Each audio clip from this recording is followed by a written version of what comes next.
कार्य में कि उनके पास तो समय ही कहाँ। वहां नारद जी बैठे थे। नारद जी किसके भक्त हैं? भगवान विष्णु देव जी के और माता लक्ष्मी जी के। उन्होंने कहा, प्रेम प्रेम तो मेरे भगवान विष्णु और माता लक्ष्मी जी के पास तो जरूर है। ऋषि गणों ने कहा, वहां पर भी उतना नहीं है। क्यों नहीं है? अगर वहां पर भी इतना प्रेम होता तो भगवान भक्तों के पीछे थोड़ी दौड़े चले जाते। जैसे गजेंद्र ने मध्य रात्रि पुकारा तो भगवान पैदल पैदल छोड़ दौड़े चले गए। माता लक्ष्मी पीछे से रोकती हैं, वो नहीं रुके। अगर प्रेम होता तो वो रुकते ना। तो बोले, आप बताइए किसके पास प्रेम है? तो ऋषि गणों ने कहा, अगर प्रेम की प्रकाष्ठा कहीं है, वो है महादेव जी और माता पार्वती जी के पास। एक तो वो उनके आधे अंग पर विराजती है, और महादेव जी ज्यादा से ज्यादा समय कैलाश पर्वत पर माँ पार्वती के साथ ही रहते हैं। वो जल्दी से कहीं नहीं जाते। किसी को बात करनी है तो वो कैलाश पर्वत पर ही आएंगे। वो कहीं नहीं जाते। नारद जी विष्णु भगवान के भक्त हैं। नारद जी ने कहा, ऐसी तो कोई बात नहीं है। सबको ये बात सही लगी। नारद जी ने कहा, इतना ही है तो अगर मैं महादेव और माता पार्वती के बीच में झगड़ा करवा दूं तो पति पत्नी के बीच में अगर तीसरा आकर कोई झगड़ा करवा कर अगर चला जाए तो प्रेम में कमी है। अब नारद जी रोज कैलाश पर दोनों को साथ बैठा देखकर वापस आ जाएं। एक दिन संयोग से महादेव जी कहीं गए हुए थे। नारद जी पहुंचते हैं, माता जी को प्रणाम करते हैं। माता ने कहा, कैसे आना हुआ? नारद जी ने कहा, बाबा से काम। पार्वती जी ने कहा, अभी कहीं गए हैं। अगर ज्यादा जरूरी काम है मुझे बता दो, उनको आते ही कह दूंगी। नारद जी ने कहा, थोड़ी व्यक्तिगत बात थी। व्यक्तिगत मीन्स पर्सनल बात है। व्यक्तिगत आपको नहीं बता सकता, व्यक्तिगत बात है। पार्वती माता कहती है, आपके बाबा और मेरे बीच कोई व्यक्तिगत बात नहीं होती। वो मेरे को ही सब कुछ बताते हैं। नारद जी बोलते हैं, मैं नहीं मानता। नारद जी कहते हैं, पुरुष कोई ना कोई बात स्त्री से जरूर छुपाता ही है। माता ने कहा, ऐसी कोई बात नहीं है। नारद जी बोलते हैं, अगर ऐसी बात नहीं है, आपने अमर कथा सुनी है? माता कहती है, ये कौन सी कथा है? नारद जी कहते हैं, ये बहुत गोपनीय कथा है। बाबा हर किसी को नहीं सुनाते। जिससे ज्यादा प्रेम करते हैं उसे सुनाते हैं। माता ने कहा, इसका मतलब महादेव जी मेरे से प्रेम नहीं करते? बोले, मैं क्या जानू। नारद जी बोले, अच्छा, माता मैं चलता हूँ। नारद जी ने कहा, बाबा से मत कहना कि मैं आया था। अब नारद जी ने तो अपना काम कर दिया। अब दोनों के बीच में झगड़ा शुरू कर दिया। महादेव जी पार्वती को बहुत कथाएं सुनाते हैं। माता सोचती है, जब इतनी कथाएं सुनाई है, पर ये क्यों नहीं सुनाई? इसमें क्या खास बात है? ऐसी कौन सी कथा है? महादेव जी का है, वो आए रोज की तरह, कोई स्वागत नहीं, कोई आवभक्त नहीं, दरवाजे पर कोई लेने नहीं आया। आ गए, अपने आप आकर बैठ गए। जब पति पत्नी की बात नहीं होती तो बात बच्चों के माध्यम से चलती है कि अरे गणेश कार्तिक कहाँ है? माता ने कहा, गए होंगे कहीं। सारा दिन क्या अपने पास रखूं क्या? महादेव जी ने कहा, नहीं नहीं, अरे आपकी तबीयत ठीक है? माता ने बोला, हाँ ठीक है। महादेव जी कहते हैं, अरे ठीक है, तो आज भांग नहीं मिली। माता कहती है, आपको भांग बना के दो, बड़े बेटे को खीर बना के दो, छोटे बेटे गणेश को लड्डू बना के दो। इन्हीं चीजों के लिए ब्याह कर लाए थे क्या? अब भगवान माता रानी, माता को इतना क्रोध अंदर ही अंदर है कि मुझे अमर कथा क्यों नहीं सुनाई। अब उनको अंदर ही अंदर ये क्वेश्चन चल रहा है, ये प्रश्न हो रहा है कि मुझे कथा क्यों नहीं सुनाई। अब भगवान माता रानी भगवान भोले बाबा को क्या कहती हैं? भोला भांग तिहारी, नित घोटत घोटत हारी, मेरे दोनों हाथ दुखाए, तेरी एक दिन आके होए तो घोटू, रोज न घोटी जाए, रोज न घोटी जाए। भोला भांग तिहारी, भोला भांग तिहारी, नित घोटत घोटत हारी, मेरे दोनों हाथ दुखाए, तेरी एक दिन आके हो एक घोटू, रोज न घोटी जाए, भोला भांग तिहारी। अब माता कहती है, मैं हिमाचल राजा की बेटी हूँ, मैंने अपने पिता के घर तो कोई काम नहीं किया, और जब से यहाँ आई हूँ भांग ही घोट रही हूँ। माता क्या कहती है?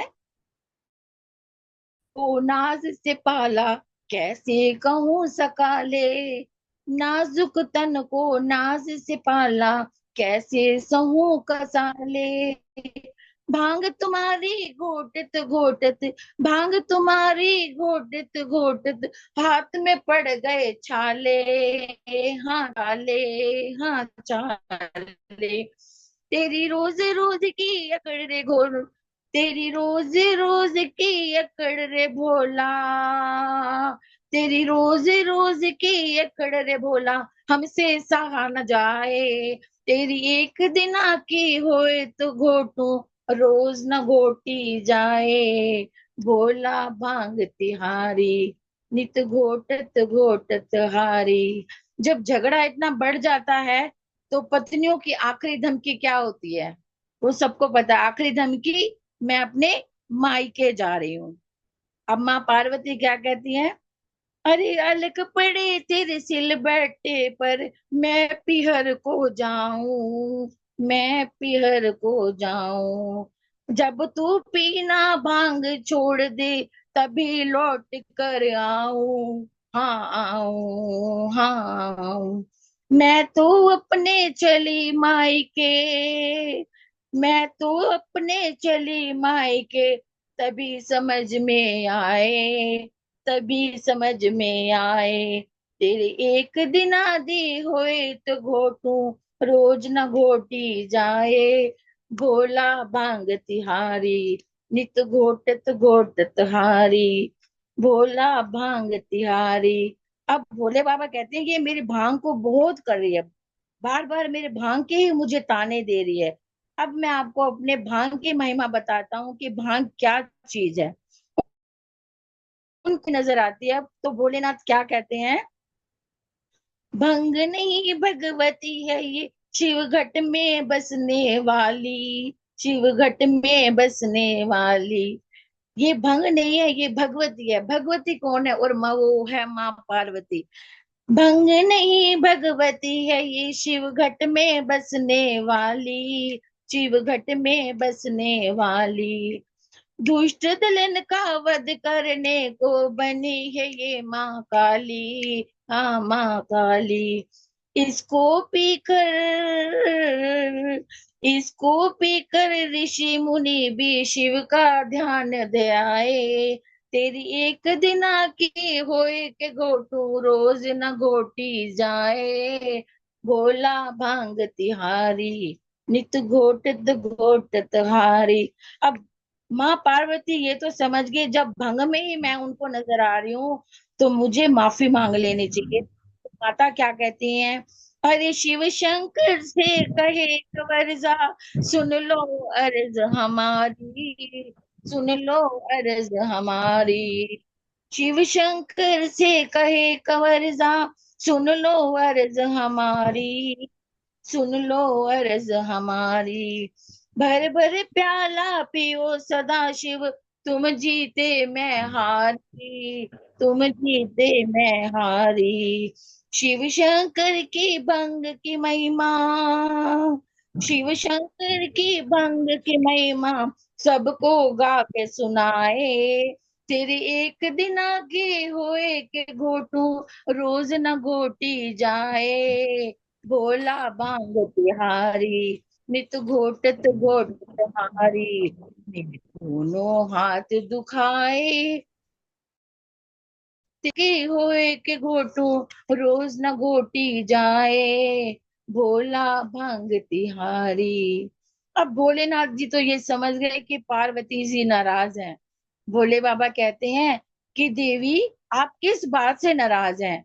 माता ने कहा, सबसे पहले आप ये बताइए कि आप मुझसे प्रेम करते हैं या नहीं।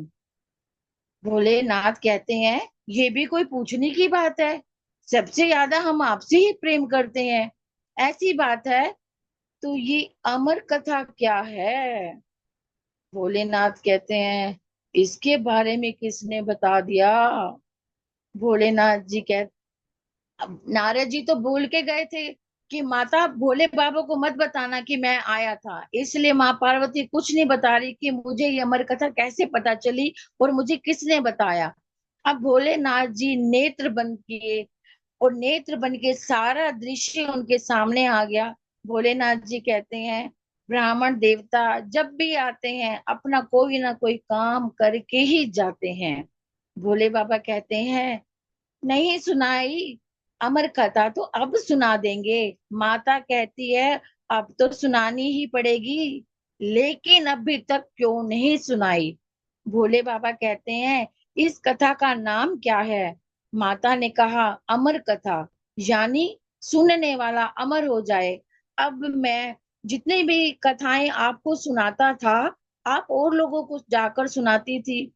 कथा ऐसी चीज है, आपको कोई भी बात अच्छी लगती है तो आप दूसरे लोगों को जरूर बताते हैं। भोले बाबा कहते हैं, ये सबको नहीं बता सकते, ये सुनने वाला अमर हो जाएगा, इसलिए नहीं सुनाई मैंने अभी तक आपको। माता ने कहा, ठीक है, मैं किसी को नहीं सुनाऊंगी, आप खुद। अब भोलेनाथ जी कैलाश पर्वत की ऊंची शिला पर जाकर बैठते हैं।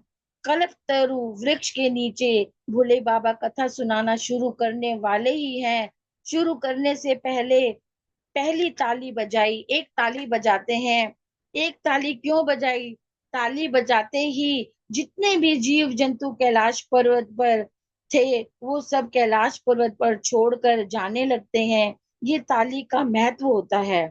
आपको लगता होगा कि खास तौर पर भजन कीर्तन इत्यादि में ताली बजाने को बहुत कहा जाता है। अब महादेव जी ने दूसरी ताली बजाई। जो महादेव जी का त्रिशूल है वो कैलाश पर्वत की 3 परिक्रमा करता है कि कोई छिपकर तो नहीं कथा सुनेगा, क्योंकि ये अमर कथा है, जो सुन लेगा तो वो अमर हो जाएगा। अब महादेव जी ने तीसरी ताली बजाई। सुगंधित हवाएं बहने लगती हैं, भक्ति में वातावरण हो जाता है। अब महादेव जी की कथा आरंभ करने वाले ही होते हैं तो महादेव जी कहते हैं कि एक बात और है पार्वती, निद्रा रानी भगत की निद्रा रानी भक्त के परीक्षा लेने आती है। निद्रा रानी मतलब नींद। आप ध्यान से सुनिएगा। माता ने कहा, ठीक है। फिर महादेव जी ने कहा, एक काम और करिएगा, मेरा भरोसा नहीं है कथा करते करते नेत्र बंद कर लूं और नेत्र बंद करके ही कथा सुनाऊं, मुझे तो पता नहीं चलेगा कि आप जग रही हैं या सो रही हैं। एक काम और करिएगा, आप बार बार बीच में हूँ स्वामी कहते रहिएगा। मीन्स हुकारा भरते हैं, जब हम कथा सुनते हैं तो हम लोग की आदत है, हम बोलते हैं। महादेव जी ने यही करने को कहा ताकि पता चले है। माता ने कहा, ठीक है। अब यहाँ उसी पेड़ के ऊपर एक सुअर का अंडा पड़ा था। सुअर मतलब यानी सुआ यानी तोता। जैसे ही महादेव कथा शुरू करते हैं कि अंडा फूट जाता है, उसमें से एक बालक निकलता है। अब वो भी बैठकर कथा सुन रहा है। अब महादेव जी थोड़ी देर कथा सुनाई, फिर नेत्र बंद करके कथा सुना रहे हैं। पार्वती जी थोड़ी देर तो कथा सुनती हैं, थोड़ी देर के बाद माँ पार्वती को नींद आ जाती है, वो सो जाती हैं। पर महादेव जी रुके नहीं, वो कथा सुनाए जा रहे हैं, सुनाए जा रहे हैं, सुनाए जा रहे हैं। क्यों? कारण, क्योंकि तोते का स्वभाव होता है कि कोई भी शब्द वो बार बार अगर सुन लेता है उसे वो दोहराने लगता है। माता तो सो गई, वो जो शुक तोता था, जो तोता वो बालक वो कह रहा है स्वामी, स्वामी। ये भक्ति की चरम सीमा है कि भगवान महादेव इतने लीन हो गए कथा सुनाने में कि उनको तोते की आवाज भी माता की आवाज लग रही है। उनको कान में हूँ स्वामी जा रहा है। तो महादेव जी कथा सुनाए जा रहे हैं, सुनाए जा रहे हैं। और अंत में उन्होंने नेत्र खोले कि आपने क्या समझा। देखा कि देवी को तो नींद में है। अब वो उठाते हैं। माता ने कहा मुझसे गलती हो गई, आप फिर से कहिए, मैं अब नहीं सोऊंगी, मुझे फिर से ये अमर कथा सुनाइए। भोले बाबा ने कहा वो तो ठीक है, मैं आपको सुना दूंगा। अब आप अगर सो रही थी तो इतनी देर से हूँ स्वामी कौन कह रहा था। इधर उधर देखते हैं, ध्यान ऊपर जाता है तो शुक बालक दिखता है। महादेव जी को क्या पता कि वो अंडे में था। जब वो पूरी त्रिशूल घूमता है या भोलेनाथ ताली बजाते हैं, पहली ताली बजाते हैं, दूसरी ताली बजाते हैं, तीसरी ताली बजाते हैं, तो वो उस टाइम तो वो अंडे में था। जब वो कथा शुरू करने लगते हैं तब वो अंडा फूटता है, तो उसमें से शुक देवता बाहर निकलते हैं। महादेव जी को क्या पता कि वो अंडे में था। अब आगे आगे शुक बालक और पीछे पीछे महादेव जी हाथ में त्रिशूल लेकर, उनको लग रहा है कि इसने चोरी से कथा सुनी है। अब कहते हैं कि दैत्यों से संकट आए तो देवताओं के पास जाना चाहिए। जब देवताओं से ही संकट आ जाए तो किसके पास जाएं। ब्राह्मण। तो सुखदेव जी कहते हैं कि ब्राह्मण देवता के पास जाना चाहिए। ब्राह्मण कुल में जन्म लेने से आप देवता नहीं बन जाते कि मैंने ब्राह्मण कुल में जन्म ले लिया और मैं देवता बन गया, नहीं। ब्राह्मण देवता के पास जाओ जिनके कर्म वेद व्यास जी जैसे, सुखदेव जी जैसे हो, तब जाकर ब्राह्मण देवता बनते हैं। ऊंचा स्थान ऐसे ही नहीं कहीं मिलता कि बस जो ब्राह्मण कुल में जन्म ले ले तो वो ऊंचा बन गया। उनके कर्म वैसे थे। पहले ब्राह्मणों को सबसे ऊंचा स्थान क्यों दिया गया था। गुरुकुल में सबसे पहला कौन पढ़ाते थे। ब्राह्मण। ब्राह्मणों का काम क्या था, शिक्षा देना। आपको जो शिक्षा देते हैं वो सबसे ऊपर होते हैं। अब शुक बालक पृथ्वी पर आता है, वेद व्यास जी के घर पर। सुखदेव जी ने अपना रूप तो बहुत छोटा सा कर दिया, क्योंकि वो वेद व्यास जी कौन है, ब्राह्मण। वो ब्राह्मण जी के पास आए, क्योंकि देवता ही जब किसी के पीछे हो जाए तो किसके पास जाना चाहिए, ब्राह्मण के पास। तो वेद व्यास जी ब्राह्मण है, तो वो ब्राह्मण के घर आ गए। सुखदेव जी ने अपना रूप बहुत छोटा सा कर दिया। व्यास जी की धर्म पत्नी उबासी के लिए अपना मुख खोलती है, तो मुख, तो सुखदेव जी मुख के द्वार से गर्भ में चले जाते हैं। वेद व्यास जी की पत्नी उबासी लेती है, वो मुख खोलती है। वो अपना छोटा रूप तो सुखदेव बना चुके हुए हैं, तो वो गर्भ में चले जाते हैं। अब महादेव जी आए, हाथ में त्रिशूल, नेत्र लाल। वेद व्यास जी कहें पहली बार तो दर्शन दिए प्रभु, वो भी इस रूप में। महादेव जी कहते हैं चोर मेरे यहाँ से चोरी करके आया है। वेद व्यास जी कहते हैं आपके यहाँ से चोरी, चोरी करके आया है, वो भी आपके यहाँ से। चुराने को है ही क्या। महादेव जी कहते हैं क्या मतलब। वेद व्यास जी कहते हैं नहीं नहीं, आप तो बिना मांगे इतना ही दे देते हैं कि आपके यहाँ कोई चुराएगा भी क्या। अगर खाने की वस्तु कोई चुराई है उसके लिए इतना क्रोध। भोले बाबा कहते हैं उसने मेरी अमर कथा चुराई है, मैं उसे मृत्यु दंड देकर रहूंगा। वेद व्यास जी कहते हैं सही नाम है आपका, आपको सही कहते हैं भोला भंडारी। बोले क्यों। बोले अगर उसने आपकी अमर कथा सुन ली है वो तो अमर ही हो गया, आप उसे मार ही नहीं सकते।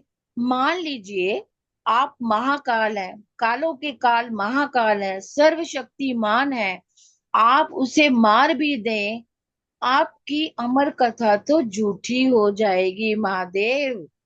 इसलिए कहते हैं क्रोध नहीं करना चाहिए। क्रोध में सोचने समझने की शक्ति खत्म हो जाती है। राधे राधे का नाम उच्चारण करना चाहिए। महादेव जी कहते हैं ठीक है, मार नहीं बना सकता हूँ, मैं उसे बंदी बनाकर रहूंगा। वेद व्यास जी कहते हैं अहो भाग्य उसके, यहाँ वर्षों तक तपस्या करने के बाद भी किसी किसी को आपकी एक झलक मिलती है। उसने कितने पुण्य किए होंगे कि जन्म लेते ही आपकी छत्र छाया में रहेगा। महादेव जी ने कहा जो भी आप समझिए वो तो, 1 वर्ष समाधि यहीं लेकर बैठता हूँ, 1 वर्ष के बाद उस बच्चे को लेकर मैं चला जाऊंगा। अच्छा, ये कोई साधारण बच्चा तो है नहीं, इसका तो अवतार ही होने वाला है। सबको पता है, बच्चा गर्भ में सब सुन रहा है।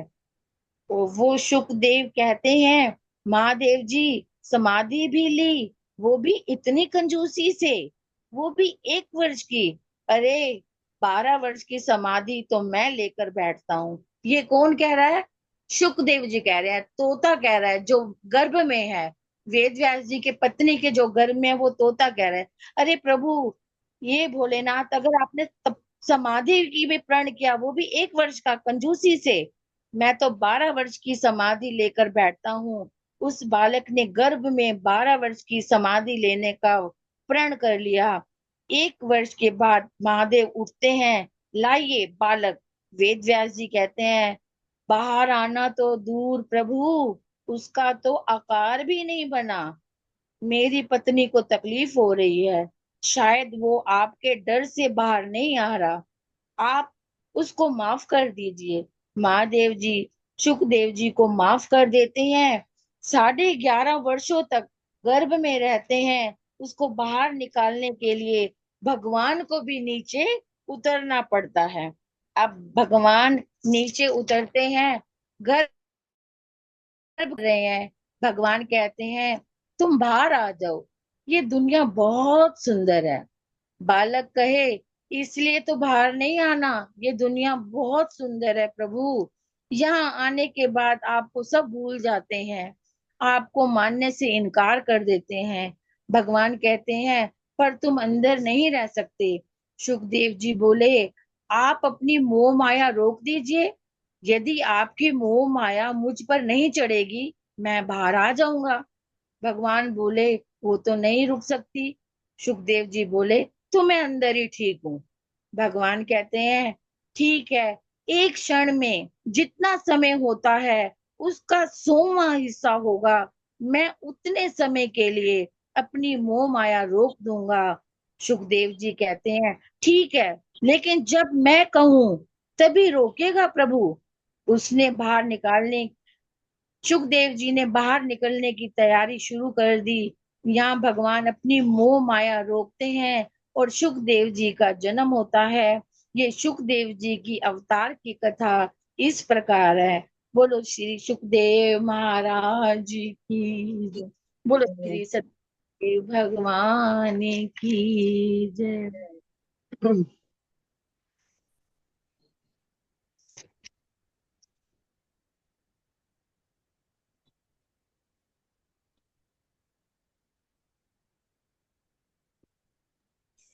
सुखी रहो मेरे मालिक, सुखी रहो गुरुदेव, सुखी रहो। भाभी जी आपका म्यूट है। थैंक यू बेटे। सभी को भागवत में आज हमारा प्रसंग था अमर कथा के बारे में और सुखदेव जी के जन्म के बारे में। सुखदेव जी जहाँ भागवत आज जी का स्वरूप जरूर से जरूर रखा जाता है, आगे आगे और भी आएगा कि ऐसे क्यों किया जाता है। आज का जो भी प्रसंग था, पाठ था, वो आप सभी को समझ में आया? हाँ किसी जी का कोई प्रश्न है तो बताइए। कोई ऐसी पॉइंट है जो किसी को क्लियर नहीं हुआ तो आप पूछ सकते हैं।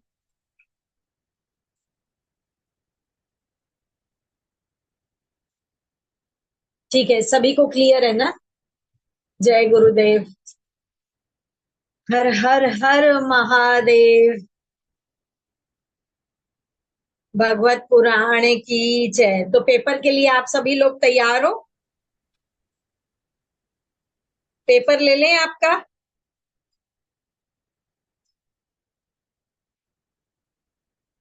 भगवान ने कुल कितने अवतार लिए हैं? उनके कितने अवतार हैं, कितने वो ले चुके हैं, कितने अवतार ले चुके हैं?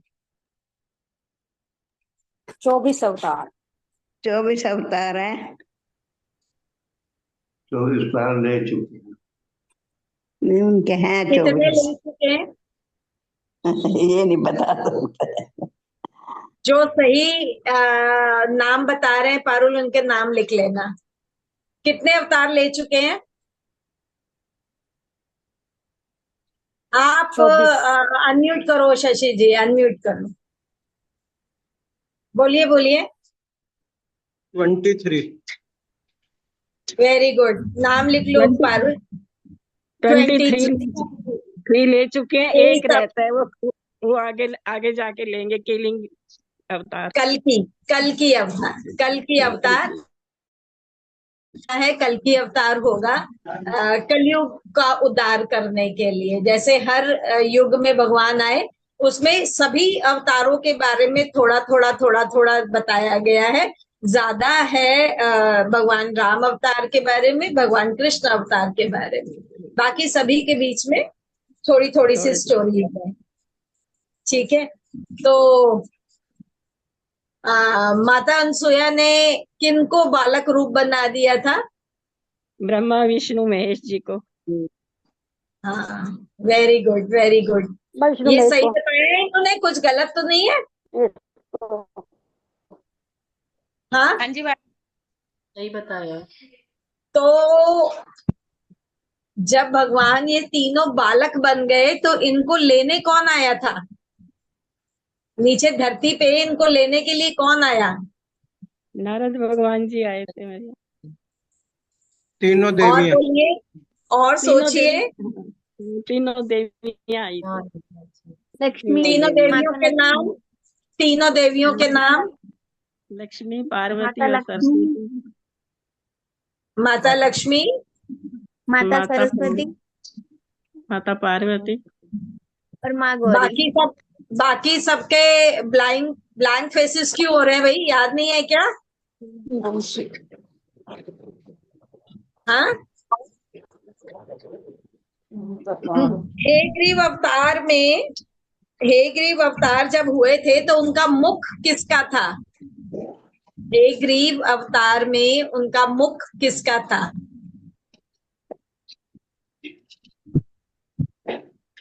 ये पिछले वीरवार सुना होगा ना आपने।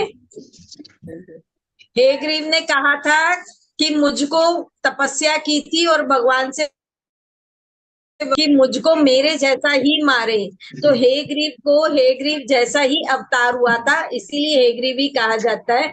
उनका मुख कैसा था?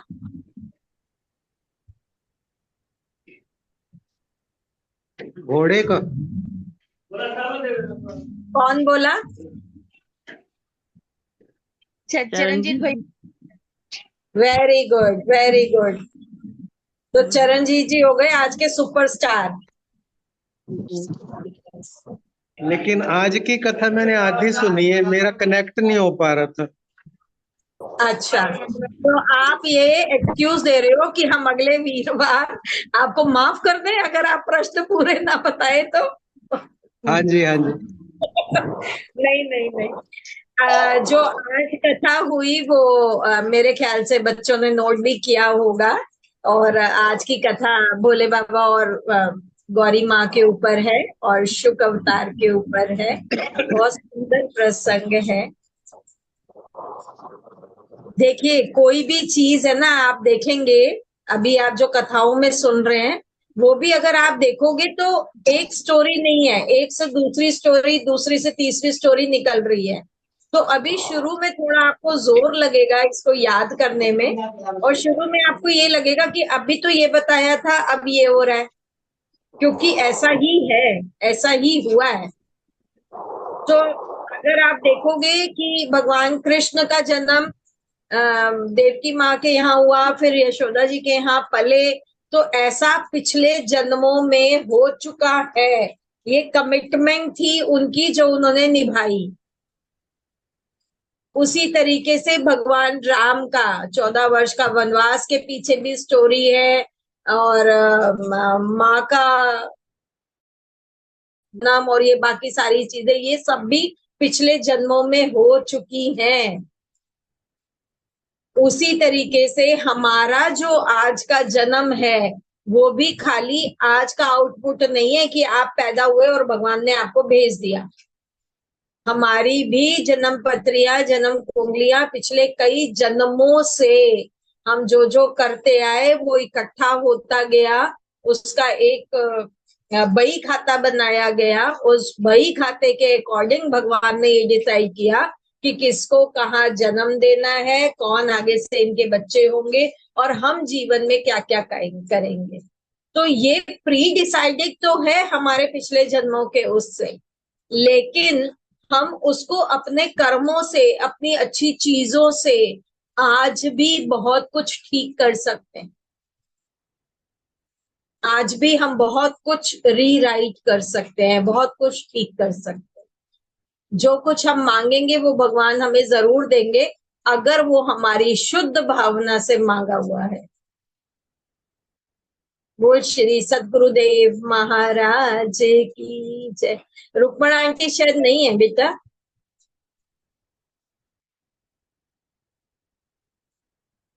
किसी का किसी का बीच में एक रिक्वेस्ट आई थी कि जैसे भागवत कथा होती है, हमने दो लोगों को डिसाइड किया था कि नीरू और रुक्मण आंटी का।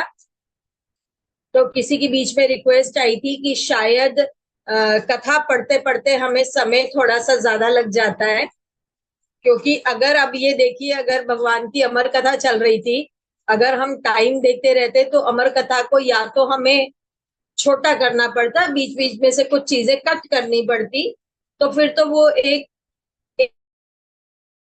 वो तो आप गूगल में भी पढ़ लेते हैं।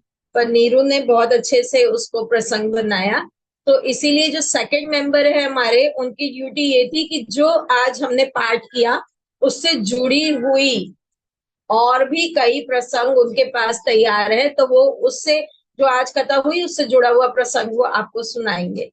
तो रिक्वेस्ट ये आई कि उनको पहले टाइम दे दिया जाए या उनको ज्यादा टाइम दे दिया जाए। तो मैं आपसे कहूंगी ये बात कि बहुत सारी चीजें ऐसा नहीं है कि आपने बोली और भगवान वो पूरा कर देते हैं ना। हर एक के पीछे भगवान की एक अपनी कैलकुलेशन, एक अपनी तैयारी होती है।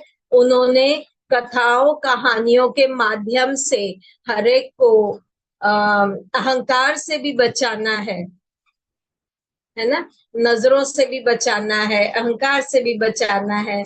अब मम्मी पापा सारी चीजें तो नहीं दे देते ना, है ना, या फिर राइट टाइम की वेट करते हैं कि राइट टाइम आ जाए तो फिर हम देंगे।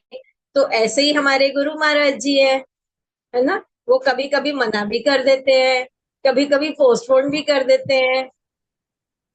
तो सही समय की वेट आने पे गुरु महाराज जी को आप सबसे बहुत बहुत बहुत ज्यादा प्यार है, हर एक की चिंता भी है, हर एक से प्यार भी है, लेकिन सही समय आने पे सभी को उनकी प्रार्थनाओं के अकॉर्डिंग, इच्छाओं के अकॉर्डिंग जरूर मिलेगा।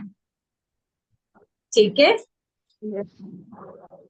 आज के आनंद की जय। जय गुरुदेव। शुक्राना, शुक्राना। Thank you Neeru, thank you, God bless you. सुनने वालों को कैसा लगे? बहुत सुंदर लग रहा है। ये लाइन है ना, हम आपसे हर वीरवार पूछेंगे कैसा लग रहा है। बहुत अच्छा लग रहा है।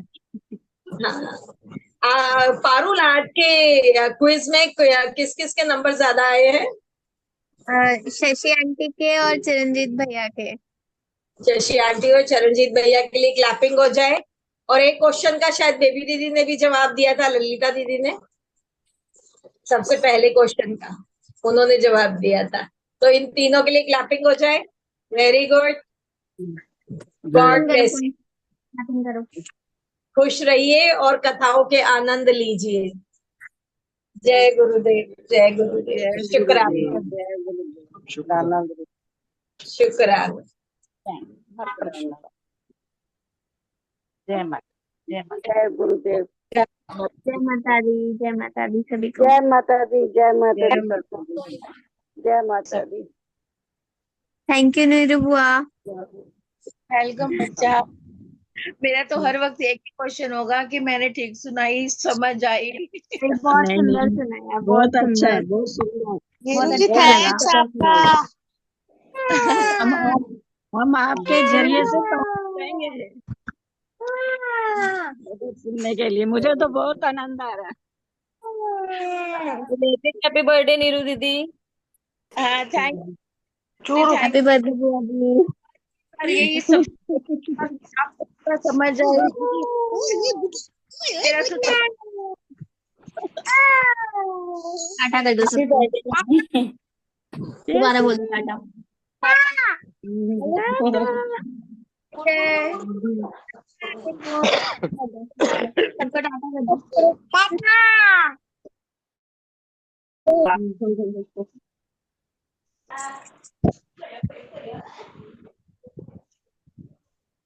जय गुरुदेव, जय गुरुदेव। जय गुरुदेव, जय गुरुदेव। हो गई हो बोलने में कुछ, प्लीज मुझे क्षमा कर देना सब। बहुत अच्छा सुना रहे हो। लग कोई रहा नहीं हूँ। सकता